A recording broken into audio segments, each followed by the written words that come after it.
उस दिन तो मैं फंसते फंसते बच गई थी।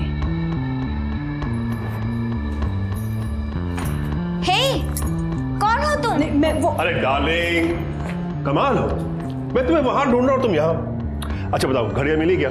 अरे वहां सिरा साहब वेट कर रहे हैं यार, तुम यहाँ बातें कर रही हो।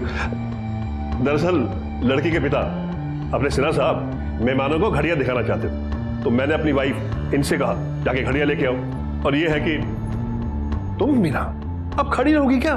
वहां वेट कर रहे हैं सिन्हा साहब, चलो चलो चलो। उस दिन तुमने क्या नाटक किया था मनोहर कि मैं तुम्हारी बीवी हूँ। और देखो, उस दिन के बाद आज तक हम लोग साथ में काम कर रहे हैं। मुझे लगता है कि हम दोनों को शादी कर लेनी चाहिए। मेरी बात का बुरा नहीं लगा ना? वैसे तुम्हारी पत्नी बनकर जिंदगी गुजारना इतना भी बुरा नहीं है। तो ठीक है, इस आखिरी काम के बाद हम दोनों शादी कर लेते हैं। चीयर्स। चीयर्स।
क्या अवनी इस शादी के खिलाफ थी या कोई डिप्रेशन था? नहीं सर, अवनी तो बहुत खुशमिजाज हंसमुख लड़की थी। वो ये शादी से बहुत खुश थी। अवनी को रमेश पसंद था। लोखंडे परिवार को हाँ बोलने से पहले हमने अवनी से पूछा था। लोखंडे परिवार बहुत ही अच्छा था।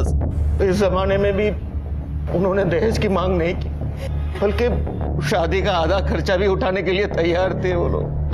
रमेश की माँ ने यहाँ तक कहा कि हमें सिर्फ अवनी चाहिए। तो कहीं रमेश और अवनी के बीच किसी बात पे? नहीं सर, ऐसा कुछ भी नहीं हुआ था। रमेश का ऐसा स्वभाव ही नहीं है। हमारी अवनी कितनी खुश थी। ये देखिए सर, रमेश की फोटो, वो दोनों कितने खुश थे। कोई और फोटो नहीं है क्या इसके अलावा? नहीं सर, फिलहाल तो एक ही फोटो। हम लोग तो शादी का इंतजार कर रहे थे, शादी में खूब फोटो खिंचाएंगे सर। लोखंडे परिवार का नंबर चाहिए हमें। सर, ये रमेश के पिता वसंत का नंबर है।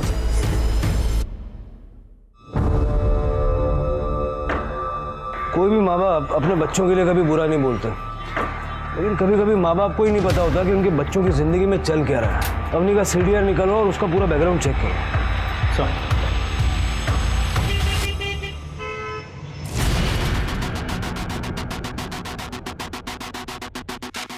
सर, अवनी जादव है, कॉलेज पास आउट, हंसमुख और बहुत ही हैप्पी गो लकी लड़की थी। स्कूल के टाइम से ही उसकी लड़कों के साथ दोस्ती थी, लेकिन कोई बॉयफ्रेंड नहीं था।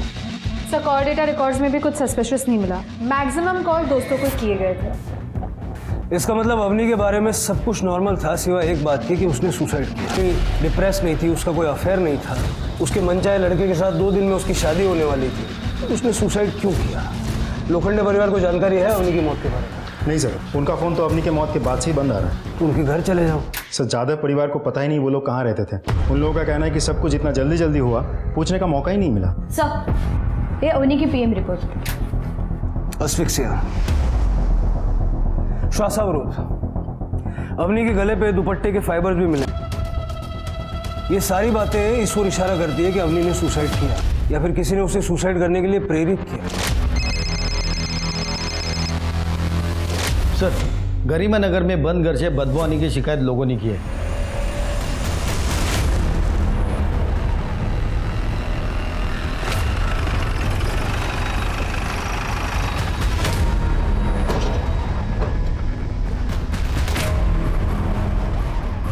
मैं मकान मालिक मोरिया आठवले। कुछ दिन पहले मैंने ही ये घर बेचारे फैमिली के 4 सदस्यों को भाड़े पे दिया था।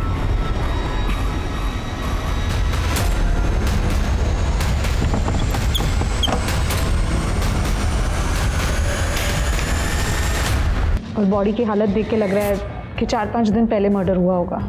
कोई आईडी वगैरह मिला? नो सर, बट सर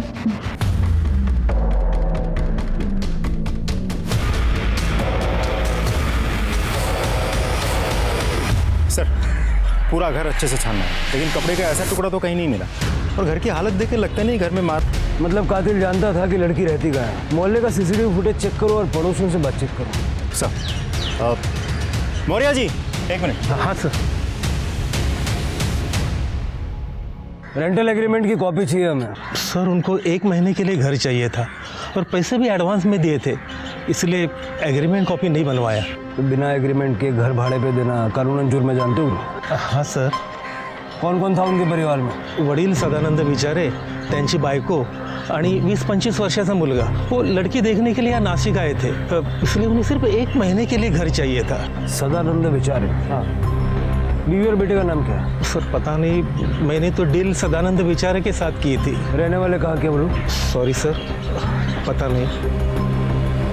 साहब हमारी बेटी सुजाता 1.5 महीने पहले उसकी शादी हो गई थी, तब से वो गायब है। लड़के के घर वालों को भी कोई पता नहीं मिल रहा है, वो भी सब गायब है साहब। गायब है? हमारे बेटी के लिए अच्छे घर से रिश्ता आया था, इसीलिए हमने पाटिल परिवार को हमारे घर पर बुलाया था। ये मेरे बाबा मनोहर पाटिल। नमस्कार। नमस्कार। और ये मेरी आई नंदिनी पाटिल। नमस्कार। और ये मेरी प्यारी छोटी बहन राखी। हेलो। लीला जी, ये मेरी धर्मपत्नी लीला है और ये है मेरी बेटी सुजाता। बहन जी आप भी बैठिए ना। हाय भाभी। कितनी प्रिटी है ना। सॉरी सॉरी सॉरी, पहले आप दोनों एक दूसरे को तो हाँ बोल दो। वैसे एक बात बोलूं, भैया का तो पता नहीं पर मेरी तरफ से हाँ है। जी मैं दुबई में जॉब करता हूँ और हम सब वहीं सेटल्ड हैं। अच्छा। लेकिन मुझे शादी इंडियन लड़की से ही करनी है, इसलिए हम सब इंडिया आए। अरे बेटी आओ ना यहाँ, आज।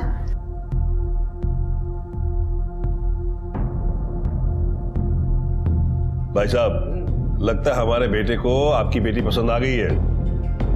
और नहीं तो क्या, इतनी प्यारी जो है। क्यों राजेश? हाँ शर्मा रहा है। मैं ये सोच रहा था कि अगर आप लोगों को इतराज ना हो और सुजाता बेटी की अगर हाँ हो तो आगे क्या करना है, कैसे करना है, उसको डिस्कस कर लेते हैं। हाँ बिल्कुल। बल्कि मैं तो ये कहता हूँ कि अगले 3-4 दिनों के अंदर इनकी शादी करा ही देते। हाँ भाई साहब 4-5 दिनों के अंदर शादी मतलब बहुत जल्दी हो जाएगी। हॉल बुकिंग है, पंडित जी है, कार्ड छपवाने हैं, रिश्तेदारों को बताना है। ये सब करने की जरूरत नहीं है। अरे हाँ, जैसे कि हमने आपको बताया कि राजेश को जल्द से जल्द दुबई जाना है, नौकरी ज्वाइन करनी है ना, तो सबसे जरूरी बात यह है कि सुजाता का पासपोर्ट रेडी है कि नहीं।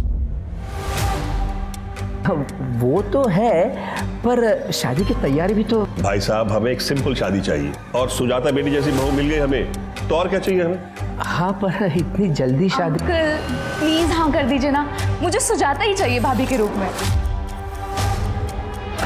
अच्छा ठीक है, अगर आप कह रहे हो तो हमारी हाँ है। लगता है भगवान की यही इच्छा है। ये बिल्कुल सही कहा आपने भाई साहब। लीजिए, आज ही सुबह मैंने इस रिश्ते के लिए प्रार्थना की थी और देखिए रिश्ता पक्का हो गया। क्या बात है। पहला मुंह मीठा किया। धन्यवाद धन्यवाद। अच्छा बेटी, कल हम तुमको शॉपिंग पे ले चलेंगे। अरे बाप रे, एवढं इतना सारा सामान, बहुत शॉपिंग की तुम लोगों ने। बहुत पैसा खर्चा हुआ होगा ना। नहीं आई, राजेश ने मुझे पैसे देने ही नहीं दिए। इन्होंने कहा कि मैं इनकी होने वाली बीवी हूँ तो मुझसे पैसे नहीं ले सकते हैं। अरे तुम लोग खड़े क्यों हो? हाँ या बस चला। नहीं अरे शादी की काफी तैयारी है, बाकी बहुत काम है। भैया आज मैं भाभी के साथ रुक जाऊँ क्या? क्या रुक जाओ, तुझे पता है ना घर पर तेरा कितना काम बाकी है। अच्छा ठीक है भाभी, शादी करके जल्दी से घर पे आ जाओ, फिर हम बैठ के खूब सारी बात करेंगे। चलो ठीक है। अच्छा संभल के जाना। कितनी नसीब वाली है तू। देख कितना अच्छा रिश्ता आया है तेरे लिए। भगवान ने तेरा भविष्य बहुत अच्छा लिखा है। सब कुछ एक सपने की तरह था। 3 दिन के बाद सुजाता की शादी राजेश के साथ हो गई। छोटा फंक्शन रखा था क्योंकि उन्होंने कहा उनके सब रिश्तेदार अलग अलग शहरों में रहते हैं और इतने कम वक्त में वो नहीं आ पाएंगे। और उसी रात सुजाता दुबई चली गई। बाबा काजी और दुबई पहुंचने के बाद फोन करना, हाँ? भूलना मत। हाँ बाबा, आप अपना ख्याल रखना, ध्यान रखना। बस वही लास्ट टाइम था जब हमने अपनी बेटी को देखा था।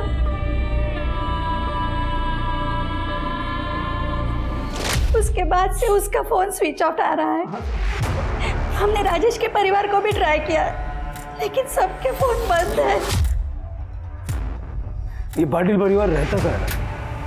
हमें नहीं पता, हमारे पास उनका एड्रेस नहीं है साहब।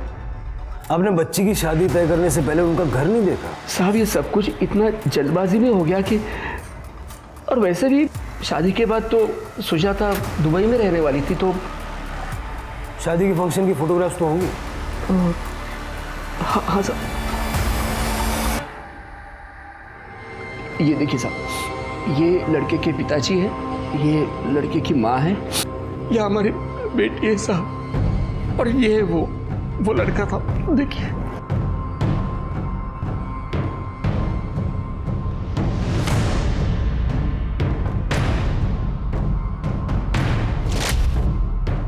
इसमें चेहरा साफ नजर नहीं आ रहा है। आपके पास दूसरी फोटो नहीं है? नहीं साहब, हमारे पास बस इतनी फोटोग्राफ्स है। वैसे उन लोगों ने काफ़ी फ़ोटो खींची थी, उन्होंने कहा था कि हम बाद में दे देंगे, लेकिन सब बाद में हमको समझ में आया कि हमारे साथ धोखा हुआ है। लेकिन ऐसा लग रहा था साहब कि हमारी बेटी के लिए इससे अच्छा रिश्ता हो ही नहीं सकता, इसलिए हमने कुछ पूछा भी नहीं। पूजा, इनसे पाटिल परिवार की सारी डिटेल्स ले लो। यस सर, चलिए। साहब हमारी बेटी को, हाँ चलो। राजदीप, ये राजेश का फेस कट कुछ रमेश जैसा नहीं लग रहा था? मतलब वो अंगूठियां और ब्रेसलेट भी मुझे सेम ही नजर आ रहे थे। राइट सर, हाइट, बॉडी, कदकाठी बिल्कुल वैसी ही है। पता करो ये राजेश कहाँ बेस्ड है, और उस रात राजेश और सुजाता ने वाकई में दुबई की फ्लाइट बोर्ड की भी थी या नहीं? सर,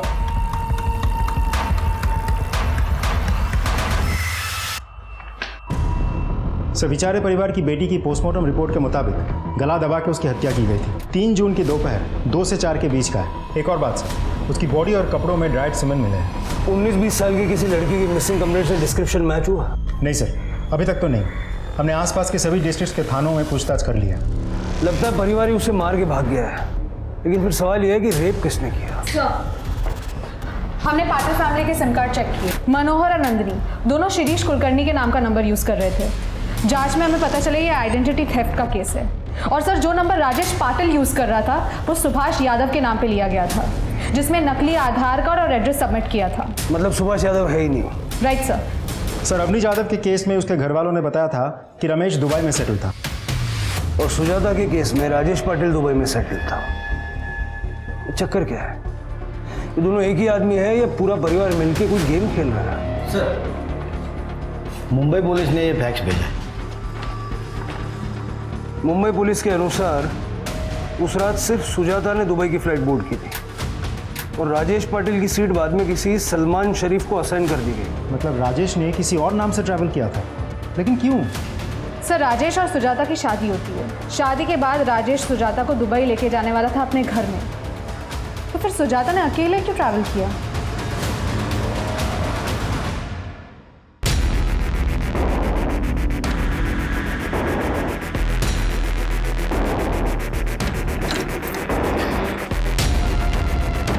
क्या कर रहे हो विकी? कुछ नहीं, मैं वो काम कर रहा था, कुछ नहीं।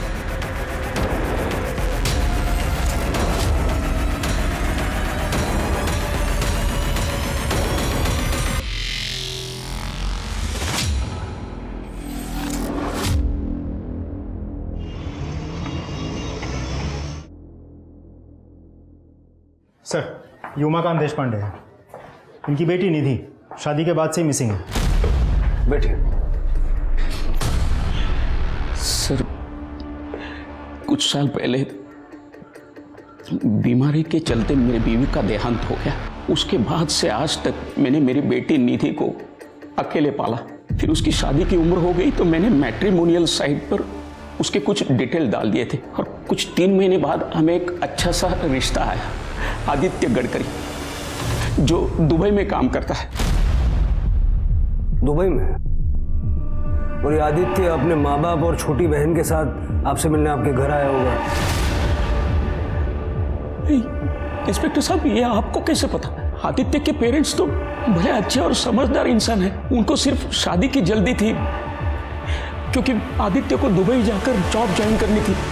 तो उन्होंने सिर्फ निधि का पासपोर्ट तैयार है या नहीं इतना ही पूछा। दहेज भी नहीं मांगा होगा उन्होंने। ये कहा होगा कि कम से कम लोगों के दरमियान वो शादी करवाना चाहते हैं। इंस्पेक्टर साहब, इसका मतलब ये ऐसा दूसरे लोगों के साथ भी हुआ है? लगता तो ऐसे ही है। पिछले 3 महीनों में निधि या आदित्य के परिवार के साथ आपका कोई कांटेक्ट नहीं हुआ? नहीं, दुबई जाने के बाद निधि के साथ 1 हफ्ते तक मेरी बात हुई थी। उसने कहा भी कि वहां सब कुछ ठीक है। फिर अचानक उसका फोन बंद आने लगा। फिर मैंने आदित्य और उनके पेरेंट्स के साथ बात करने की कोशिश की, उनको कांटेक्ट करने की कोशिश की, लेकिन उनके फोन भी स्विच ऑफ आ रहे हैं। और आपको ये भी नहीं पता होगा कि नासिक में वो लोग रहते कहाँ हैं? नहीं, गुलाब सर्कल के आसपास कहीं तो रहते हैं, इतना उन्होंने बताया था। तो मैंने कुछ दोस्तों के साथ उन्हें ढूंढने की कोशिश भी की, लेकिन मेरे हाथ कुछ नहीं लगा। फिर मैंने मैट्रिमोनियल साइट के लोगों के साथ बात की, तो उन्होंने मुझे एक कंपनी का पता दिया। मैं उनके पास गया तो उन्होंने कहा कि आदित्य गडकरी नाम का कोई भी आदमी हमारे पास काम नहीं करता। इंस्पेक्टर साहब, बस इसलिए आपके पास आया हूँ मदद मांगने के लिए। देखिए, उनकी मोडस ऑपरेंडी काफी हद तक हम समझ चुके हैं। आप ये बताइए कि ऐसा कुछ हुआ था जो हमें नहीं पता? शादी के 3 दिन पहले निधि के मोबाइल पे उसकी एक आपत्तिजनक फोटो किसी ने भेजी थी। आई शपथ बाबा, बाबा ये मैं नहीं हूँ, मैंने ऐसा कुछ नहीं किया। हाँ, मुझे पता है, मुझे तुझ पर भरोसा है। ये फोटो तेरी नहीं है। बाबा, ये तो उसी नंबर से कॉल आया। हेलो। मुझे पता है, मैंने जो तुम्हें तुम्हारा नया फोटो भेजा है ना, वो तुम्हें बिल्कुल पसंद नहीं आया। कौन हो तुम? क्यों कर रहे हो मेरे साथ ऐसा? मैंने क्या बिगाड़ा है तुम्हारा? अगर तू चाहती है कि तेरे फोटो इंटरनेट पे वायरल ना हो तो कल शाम तक 5 लाख रुपए दे देना। 5 लाख?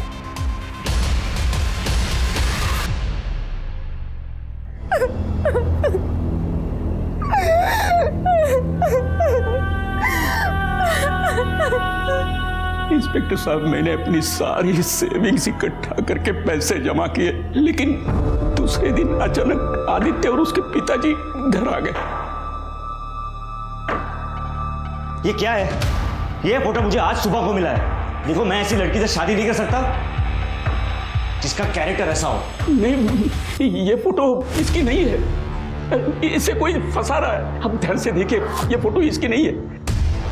आए तो बेटा, मुझे भी लगता है कि फोटो नकली है।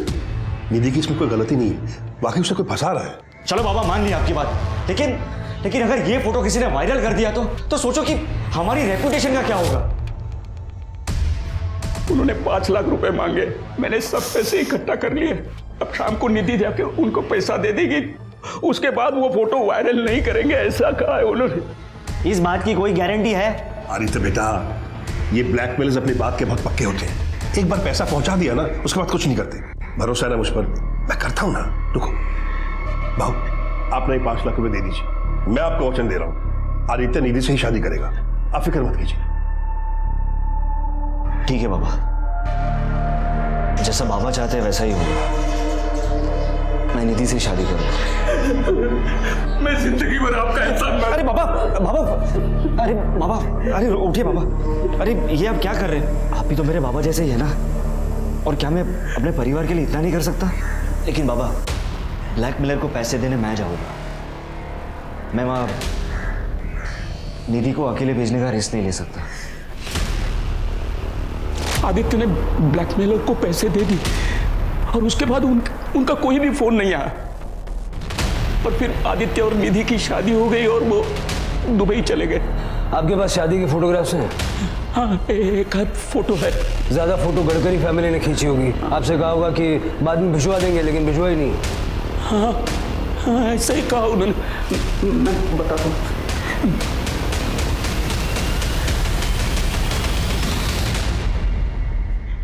सर, ये तो बेचारे परिवार की बेटी है। ये आदित्य की छोटी बहन है राखी। निधि देशपांडे, सुजाता खरे और अवनी जाधव, ये तीनों केस एक दूसरे से जुड़े हुए हैं। तीनों केसेस में सस्पेक्ट दुबई भेजना और उसकी फैमिली का कोई अता पता नहीं। ये पाटिल, लोखंडे, गडकरी या जो भी कह लो, ये परिवार लोगों को धोखा देता है। निधि और सुजाता, इन दोनों लड़कियों को इस परिवार ने शादी के जाल में फंसाया। निधि की मॉब फोटो होने के बावजूद लड़के ने उससे शादी की और शादी के बाद से ये दोनों लड़कियां गायब। और तीसरी विक्टिम अवनी, उसने क्यों सुसाइड कर लिया? चक्कर क्या है? और राखी को किसने मारा? सर, कहीं ऐसा तो नहीं कि इन्हीं के द्वारा फंसाए हुए किसी परिवार ने बदला लेने के लिए राखी को मार डाला हो सकता है। इस परिवार की फोटो सर्कुलेट करो सब जगह। आई एम श्योर और भी विक्टिम सामने आएंगे। सर, आपका अंदाजा सही निकला। अवनी के फोन से कुछ डिलीटेड फोटोज मिले हैं। हमारी साइबर क्राइम टीम ने उन फोटोज को रिट्रीव कर लिया है। अवनी के पेरेंट्स को इस फोटो के बारे में पता नहीं था? सर, अवनी को तो हमने खो दिया था। बच्ची कुछ इज्जत भी ना चली जाए, इसलिए आपको नहीं बताया था फोटो के बारे में। उस दिन हम शॉपिंग करके घर वापस, इसलिए सर आपको फोन करने से पहले हमने फोन से सारे फोटोज डिलीट कर दिए थे। आपको हमें सब कुछ सच सच बता देना चाहिए था। किस नंबर से आई थी वो फोटोज? सर, हमें नहीं पता, फोन तो आप लोगों के पास था। आपने वो फोटोज डिलीट कर दी, इसकी वजह से हमें वो नंबर भी नहीं मिल पाया। राजदीप सर, ये फोटो देखिए। क्या यही रमेश के माँ बाप हैं? हाँ सर, यही रमेश के माँ बाप हैं। और ये राखी? राखी? कौन राखी? हमें नहीं पता। तब तक तो राखी जिंदा थी, फिर यहाँ क्यों नहीं आई? और अगर यहाँ रैंसम का कॉल आया तो सुजाता के वहाँ भी ऐसे ही कॉल गया होगा। हाँ साहब, सुजाता को भी ऐसी असली तस्वीरें आई थी और उसके बदले में 5 लाख रुपए मांगे थे। सुजाता ने कहा था कि फ़ोन करने वाला बंदा आवाज़ से पढ़ा लिखा और जवान लगता है। बात तो तब बिगड़ी जब राजेश को इस बात का पता चला। अभी राजेश के पिताजी ने आपसे ये कहा होगा कि अगर आप 5 लाख रुपया दे देंगे तो फिर भी राजेश आपकी बेटी के साथ शादी कर लेगा। और राजेश ने कहा होगा कि पैसा डिलीवर करने वो खुद जाएगा, क्योंकि वो सुजाता को खतरे में नहीं डालना चाहता। हाँ बिल्कुल, लेकिन आपको ये बात कैसे पता? किस नंबर से आई थी फोटोज और कॉल्स? एक मिनट, वो सुजाता से मैंने नंबर लेकर रखा था। ये देखिए सर, ये नंबर। ये ठग परिवार लड़कियों को शादी के जाल में फंसाता है और उन्हें सुनहरे भविष्य के सपने दिखाता है। ये मॉफ्ट फोटो और ब्लैकमेल, ये उसी ठगी का हिस्सा है। अभी जो विठल ने हमें नंबर दिया उसे चेक करो, और वो मैट्रिमोनियल वेबसाइट भी चेक करो जहाँ से इन्होंने अवनी, निधि और सुजाता को ढूंढा था। ये अमर, राजेश, रमेश, ये जो कोई भी है, हो सकता है इसका असली नाम और पता वहाँ से मिल जाए।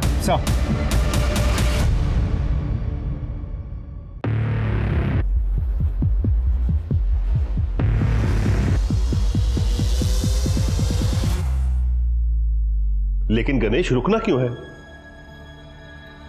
बाबा, अवनी ने सुसाइड किया है और अब पुलिस हमारे पीछे पड़ी है। पता है ना आप लोगों को कि हमारी फोटोज न्यूज़पेपर में छपी है। उन्हें पता है कि हम सब साथ हैं और हम क्या काम करते हैं। कुछ करना होगा, वरना हमारी गर्दन पुलिस के हाथों में होगी। बात तो तुम सही कह रहे हो, खतरा तो है, पर सवाल यह है कि और क्या काम कर सकते हैं हम सबको अपने लिए कुछ सोचना पड़ेगा। चलो ठीक है, एक आखिरी काम और उसके बाद सब बंद कर देंगे। वैसे भी रश्मि मेरे लिए काफी समय से रुकी है। बस ये आखिरी काम करने के बाद मैं अपना 50% शेयर लेके रश्मि के साथ हमेशा के लिए दुबई शिफ्ट हो जाऊंगा। आप और बाबा अपना 50-50 देख लेना, फिर चाहे जो भी हो कर लेना। ओए बाबा वाले, मेरा नाम इनके साथ मत जोड़ना। ना मैं इनकी बीवी हूँ ना तुम्हारी माँ, समझे? अरे मेरे कहने का मतलब वो नहीं था। तो क्या मतलब था? मैं आखिरी बार कहती हूँ, ये आखिरी काम का भी 50-50 होना चाहिए। एक हिस्सा तेरा और तेरे बाप का और दूसरा हिस्सा मेरा और मेरी बेटी का। क्या हुआ अगर वो इस दुनिया में नहीं है, लेकिन उसे उसका हिस्सा मिलना ही चाहिए। बेचारी मेरी बेटी, मैं तो उसका अंतिम संस्कार भी नहीं कर पाई थी, और तुम उसे भूल गए? वो तो तुम्हें सगा भाई मानती थी ना। तो ठीक है, एक आखिरी काम और हमेशा की तरह 50-50 होगा। एक हिस्सा मनोहर काले और गणेश काले का और एक हिस्सा नंदिनी सोहाने और आपकी बेटी राखी का।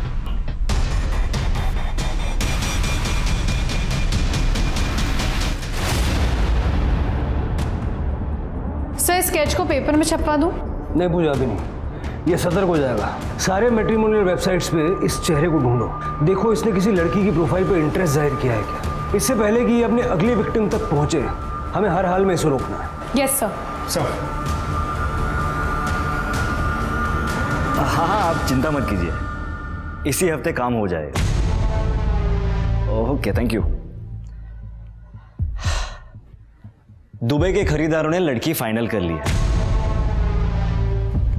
ये है सोनल पेंट से, इगतपुरी के नारायण नगर में रहती है, और ये है हमारा आखिरी काम।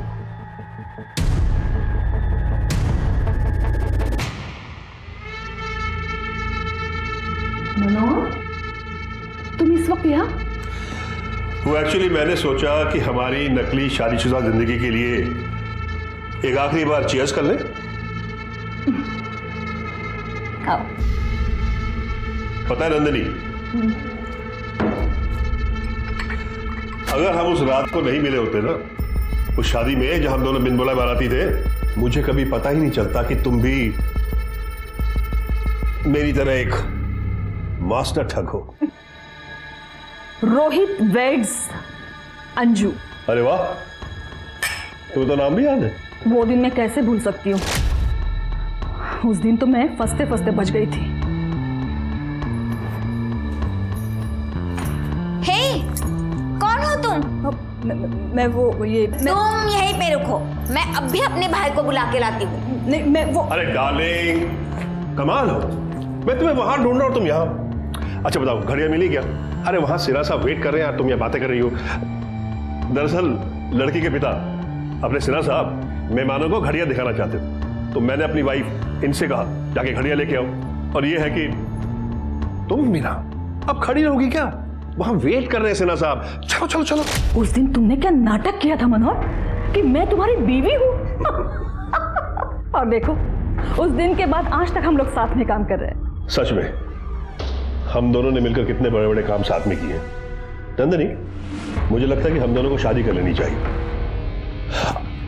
मेरी बात का बुरा नहीं लगा ना? सोचती तो मैं भी हूं कभी कभी कि राखी के मौत के बाद मैं भी अकेली पड़ गई हूं।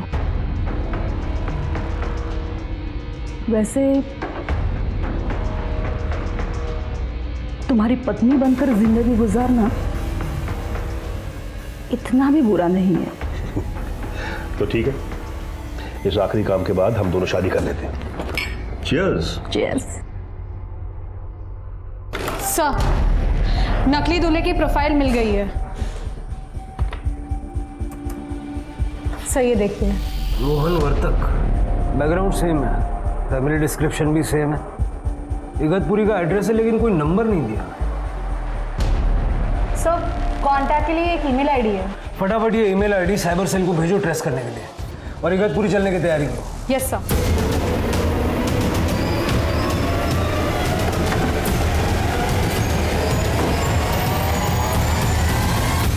भाग गए यहाँ से भी। मकान मालिक को बुलाओ, ताला खुलो। सर।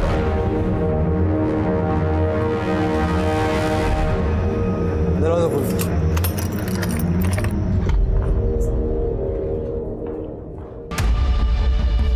पूरा घर अच्छे से चेक करो। सब।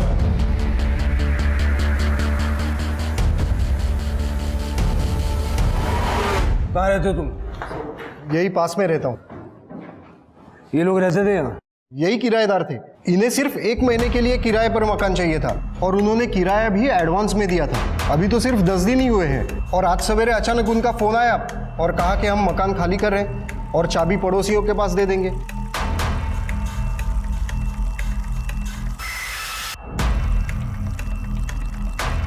सर, ये देखिए। फॉरेंसिक में भेज दो इसे। सर, ये देखिए, नंदिनी की साड़ियाँ मिली हैं। जब ये लोग सारी चीजें अपने साथ ले गए तो नंदिनी के कपड़े क्यों पीछे छोड़ गए? जल्दबाजी में छूट गए होंगे या कोई और रीजन होगा। मकान मालिक से मनोहर का नंबर लो जिसे उसने सुबह कॉल किया था। मुझे इन लोगों की लोकेशन चाहिए। सर, मनोहर ने जिस नंबर से फ़ोन किया था वो स्विच ऑफ आ रहा है। उसकी लास्ट लोकेशन उसकी इगतपुरी घर की थी। सर, जो सिम कार्ड सुभाष यादव के नाम पे खरीदा गया था वो अचानक से ऑन हुआ है। इस समय हम उसे ट्रैक कर रहे हैं। गुड। राजदीप, उसका लोकेशन ट्रैक करके उसका पीछा करो। यही मौका है उसको पकड़ने का। Right sir. दीपाली जी, मैंने आपको पहले भी कहा है कि हम दहेज में विश्वास नहीं रखते हैं। भगवान का दिया हुआ सब कुछ है हमारे पास। तो एक्चुअली क्या है कि रोहन को दुबई में जल्दी ही जॉब ज्वाइन करनी है, इसलिए हम चाहते हैं कि इनकी शादी जल्द से जल्द हो जाए। हाँ, तो अच्छे काम में देरी कैसी? आप कहे तो अभी आ जाए। ठीक है।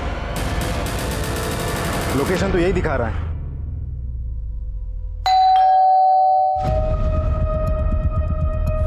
जी नमस्ते, मैं मनोहर वर्तक।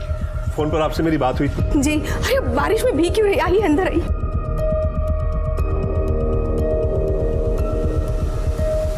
ये है मेरा बेटा रोहन वर्तक। इसी के रिश्ते की बात मैंने आपसे की थी।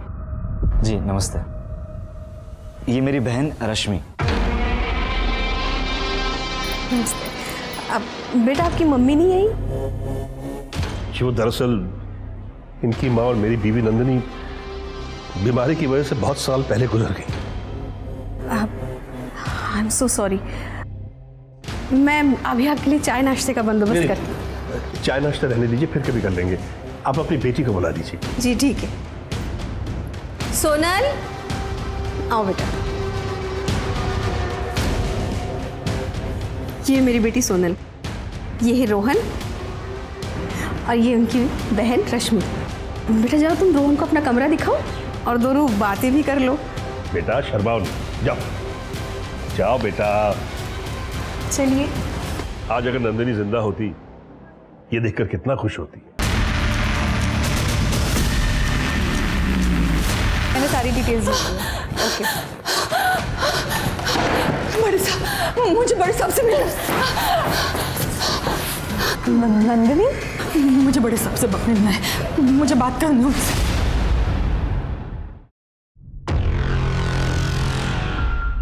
जब से हमने पार्टनरशिप की है उस दिन से परिवार की तरह अपने लड़के के लिए बहू ढूंढने का नाटक कर रहे हैं हम।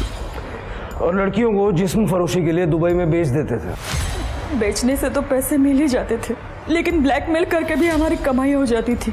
रश्मि और उसका भाई विकी दोनों भी लड़कियों की फोटो को ना मॉर्फ करके ब्लैकमेल किया करते थे। लेकिन अवनी की मौत के बाद और मेरी बेटी राखी के मौत के बाद हमने ये सब बंद कर दिया था। राखी को किसने मारा?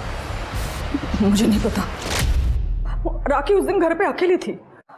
हम लोग घर आके देखते तो वो फिर हम लोगों ने डिसाइड किया आखिरी एक काम करते, जो भी पैसा मिलेगा वो लेके हम लोग अपने अपने रास्ते निकल जाएंगे। हमने एक लड़की भी फाइनल की थी, पर उसी दिन उसकी बात सुनी मैंने। विकी का धंधा चौपट हो चुके, हमें उसे पैसे देने ही पड़ेंगे। हम तो दुबई चले जाएंगे, लेकिन वो अपना गुजारा कैसे करेगा? तो हम कर क्या सकते हैं? तो नंदिनी को 50% देने की क्या जरूरत है? 50% तुम अपना रखो और 50% बाबा को दो। विकी को पैसे दे देंगे तो वो अपना गुजारा करता रहेगा ना। नंदिनी बिना पैसों के काम करेगी नहीं, और पेंशन से मिलने के समय हमें उसकी जरूरत पड़ेगी। उसकी क्या जरूरत है? मैं आपकी बेटी बनकर वहां आपके साथ चल सकती हूँ। इससे भी तो हमारा परिवार कंप्लीट होता है ना। रश्मि ठीक कह रही है बाबा, और वैसे भी फालतू में पैसों का बंटवारा करना ही क्यों है। लेकिन इस हिसाब से तो आपको काफ़ी अच्छा हिस्सा मिलेगा। और वैसे भी ये हमारा आखिरी काम है। ठीक है, ये तो मेरे पे छोड़ दो। मुझे लगता है कि हम दोनों को शादी कर लेनी चाहिए। मुझे तो पहले से पता था कि वो मुझे अपने रास्ते से हटाना चाहता है, और जैसा कि मुझे शक था, उसने मेरी ड्रिंक में नशे की दवाई मिलाई थी। मैंने वो पी नहीं, और उसे ऐसा दिखा है कि उस दवाई का असर मुझ पर हो रहा है। और फिर नंदिनी, नंदिनी,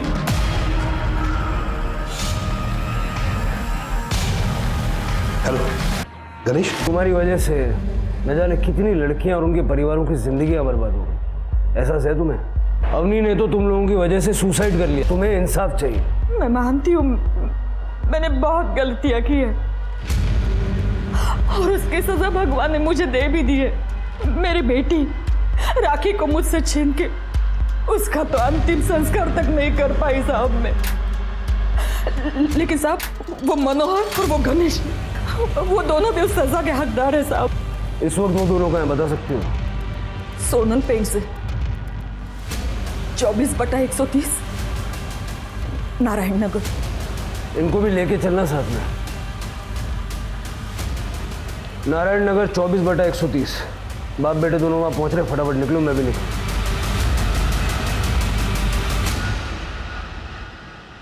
मुझे ये रिश्ता पसंद है। और मुझे भी।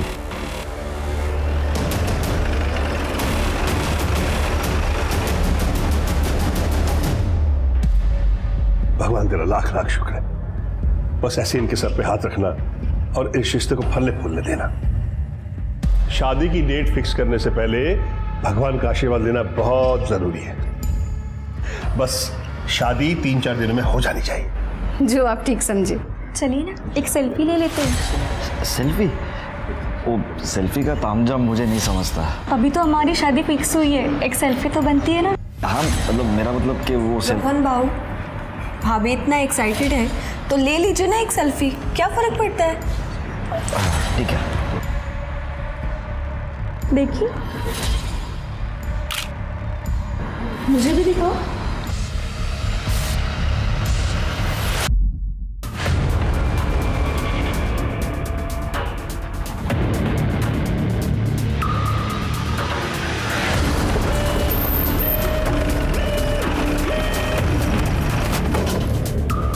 सर अगर ये बाहर है तो अंदर कौन है फिर?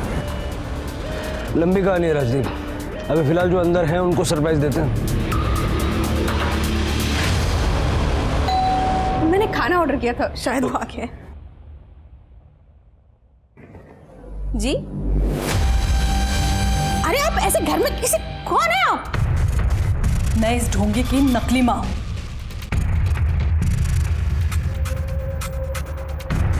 जो आपकी बेटी की जिंदगी बर्बाद करने आया है यहां पे। और ये लड़की रश्मि इसकी बहन नहीं, गर्लफ्रेंड है, जिसे लेके ये भाग जाना चाहता है। नाटक मंडली, तुम्हारा नाटक खत्म हुआ। चलो अरेस्ट करो सबको। सर कसम से ये हमारा आखिरी काम था। राखी को क्यों मारा तुम लोगों? सर राखी को हमने नहीं मारा। सर मुझे नन्ही से कोई फर्क नहीं पड़ता, मगर राखी को मैं अपनी छोटी बहन जैसा मानता था। सपने में भी उसके बारे में बुरा नहीं सोच सकता था। राखी की कॉल डिटेल्स आते ही सच क्या है ये तो जल्दी सामने आ जाएगा। राखी को हमारे काम के बारे में कुछ नहीं पता था। वो बेचारी तो दिल से चाहती थी कि उसकी भाभी आ जाए। आप लोगों की नाटक मंडली में विक्की का क्या रोल था?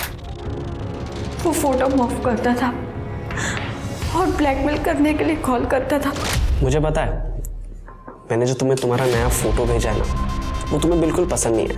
अगर तू चाहती है कि तेरे फोटो इंटरनेट पे वायरल ना हो तो कल शाम तक 5 लाख रुपए दे देना। 5 लाख?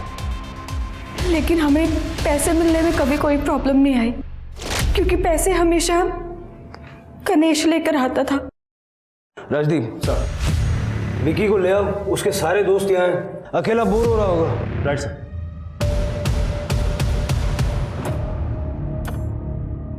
क्या फायदा ये हुनर का, अब मैं ये काम अकेले भी नहीं कर सकता।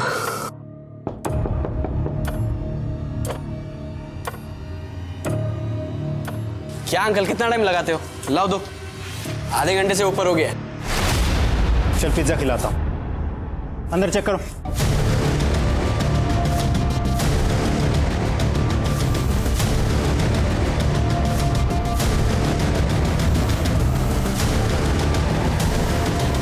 सर ये देखिए कपड़ा, ये टुकड़ा जो राखी ने उस दिन पहना था जब तूने उसको और मर्डर किया। राखी की लास्ट लोकेशन भी तेरे घर की है। अब मुंह खोलेगा या डंडा डाल के बोलो। सर मैं बताता हूँ। सर मुझे हर काम के 2 लाख रुपए मिलते थे। पिछले 6 महीने में मैंने 12 लाख रुपए कमा लिए थे। फिर एक दिन रश्मि और गणेश ने कहा कि ये काम बंद करना पड़ेगा। मुझे बहुत गुस्सा आया सर। इस बात पे मेरी गणेश से लड़ाई भी हुई थी सर। उसने कहा कि तू अब अपना देख ले। एक तो वो मेरी बहन को भी साथ में लेके जा रहा था। तो सर मैंने सोच लिया राखी से बदला ले लूं, क्योंकि राखी ने मुझे कहा था उसे एडिटिंग सीखनी है और मुझे पता चला कि ये लोग शॉपिंग के लिए बाहर जा रहे हैं। तो मैंने एडिटिंग के बहाने राखी को वहाँ बुला लिया था। तू ये भी नहीं जानता ना कि राखी गणेश की सगी बहन नहीं थी। सर ये बात मुझे बाद में अपनी बहन से पता चली। अब जेल में